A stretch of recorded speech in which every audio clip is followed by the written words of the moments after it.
Sebuah laporan Financial Times, FT, yang mengejutkan baru-baru ini mengungkap rahasia yang selama ini hanya menjadi spekulasi. Amerika Serikat secara aktif membantu Kiev dalam melancarkan serangan pesawat nirawak, drone, terhadap fasilitas energi di Rusia. Pejabat Amerika Serikat dan Ukraina yang anonim mengonfirmasi bahwa Amerika Serikat telah memberikan data intelijen penting untuk merencanakan serangan ini. Ini bukan sekadar dukungan senjata, ini adalah keterlibatan strategis dalam menentukan target. Pengungkapan ini membenarkan kecurigaan Kremlin, yang sebelumnya menyatakan bahwa seluruh infrastruktur NATO dan Amerika Serikat digunakan untuk mengumpulkan dan meneruskan intelijen ke pihak Ukraina.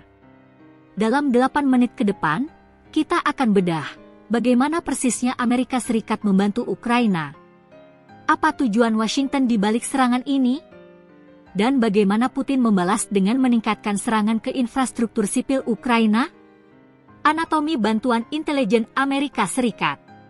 1. Membagi data penting. Laporan FT menyebutkan bahwa intelijen Amerika Serikat memainkan peran krusial dalam keberhasilan serangan jarak jauh Ukraina. Fungsi intelijen, data Amerika Serikat digunakan Ukraina untuk merencanakan rute dan ketinggian penerbangan pesawat nirawaknya, serta memilih waktu terbaik untuk melancarkan serangan. Target prioritas.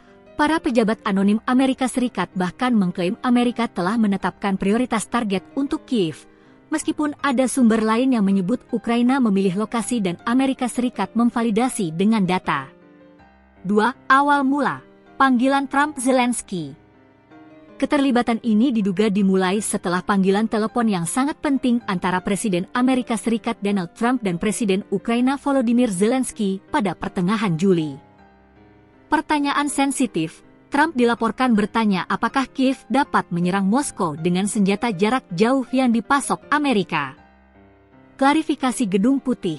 Meskipun Gedung Putih mengklaim Trump hanya mengajukan pertanyaan, tidak mendorong pembunuhan lebih lanjut, kenyataannya, pembagian intelijen untuk serangan jarak jauh segera dimulai.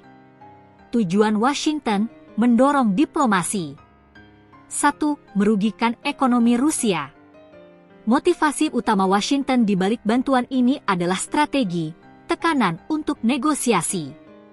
Instrumen ekonomi, Washington memandang serangan Ukraina terhadap fasilitas energi tersebut sebagai instrumen untuk merugikan ekonomi Rusia secara signifikan. Strategi leverage, tujuan akhirnya adalah mendorong Moskow menuju penyelesaian konflik secara diplomatik dengan menciptakan kerugian internal yang terlalu besar untuk ditoleransi. 2. Membenarkan kecurigaan Kremlin. Laporan FT ini mengkonfirmasi kecurigaan yang telah lama disuarakan oleh Kremlin. Klaim Peskov, juru bicara Kremlin Dmitry Peskov sebelumnya mengatakan bahwa Moskow yakin seluruh infrastruktur NATO dan Amerika Serikat digunakan untuk membantu Ukraina. Kini, klaim tersebut terbukti memiliki dasar faktual. Balasan Putin dan eskalasi konflik. 1. Toleransi yang berakhir. Pengungkapan ini terjadi setelah Presiden Rusia Vladimir Putin memperingatkan bahwa kesabarannya terhadap serangan infrastruktur sipil telah habis. Peringatan Putin mengatakan Moskow telah menoleransi serangan Ukraina terhadap infrastruktur sipil di dalam Rusia terlalu lama dan tidak akan melakukannya lagi. 2. Eskalasi serangan Rusia.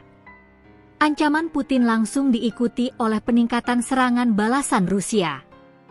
Dampak balasan, meningkatnya serangan rudal dan drone Rusia di Ukraina dalam beberapa pekan terakhir telah menyebabkan pemadaman listrik skala besar di ibu kota Kiev dan kota-kota besar lainnya. Simetri kekerasan, Rusia kini tampaknya secara sengaja menargetkan infrastruktur sipil dan energi Ukraina sebagai respons langsung terhadap serangan yang dipandu Amerika Serikat terhadap aset energi Rusia. Kompleksitas diplomasi di tengah perang. 1. Kontradiksi diplomatik. Meskipun militer dan intelijen terlibat dalam eskalasi, para pemimpin tetap berbicara tentang perdamaian. Narasi perdamaian, Putin menekankan bahwa ada kesepahaman di Moskow dan Washington tentang arah yang harus diambil untuk mencapai penyelesaian damai. masalah rumit. Namun, ia mencatat bahwa beberapa masalah rumit masih perlu diselesaikan, yang kemungkinan besar mencakup pengakuan perbatasan dan, kini, isu jaminan keamanan mengenai target-target strategis. 2. Implikasi jangka panjang keterlibatan Amerika Serikat. Pengungkapan ini memiliki implikasi besar bagi peran Amerika Serikat dalam konflik. Eskalasi tersembunyi, keterlibatan ini menunjukkan tingkat eskalasi konflik yang lebih tinggi dari yang diakui secara publik. Amerika Serikat bukan hanya supplier, tetapi fasilitator aktif dari serangan di wilayah Rusia. Risiko proxy war, ini meningkatkan risiko perang proksi langsung antara Amerika Serikat, NATO dan Rusia, terutama jika serangan drone terus menargetkan infrastruktur yang sangat sensitif di Rusia.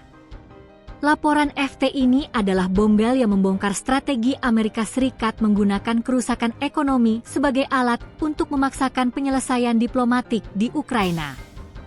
Namun, strategi ini membawa risiko besar, eskalasi serangan balasan Rusia yang kini membuat warga sipil Ukraina terjerumus dalam kegelapan. Menurut Anda, apakah Amerika Serikat mengambil risiko yang terlalu besar dengan membantu Ukraina menargetkan infrastruktur energi Rusia?